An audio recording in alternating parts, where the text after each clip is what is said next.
War Propaganda, made by Rachel Harry and Rachel Hansen. Propaganda is information targeted to a specific audience. It is ideas or information presented in an appealing but often exaggerated manner. It is designed to make the audience want to believe or belong to a group.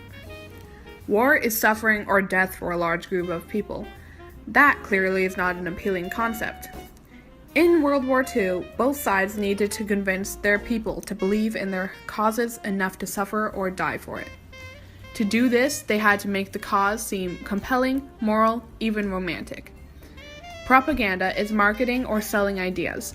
Both sides successfully used posters, news, articles, movies, and songs to sell their causes as good and just. The people of both sides identified with what the war represented and supported the war at home and on battlefront. Along with propaganda being used to persuade one's opinions on what was right or wrong, it was also used for convincing citizens to do things such as purchase war bonds and join the army.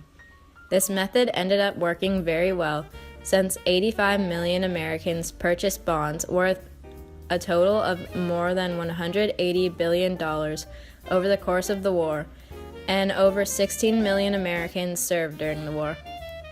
Propaganda isn't just a thing of the past. In fact, you probably see it being used every day through advertising, newspapers, television, and mainstream media. It's important to always question propaganda and not believe what you hear right away. Pay attention to where it's coming from and who is trying to be heard, because they may not be a reliable source.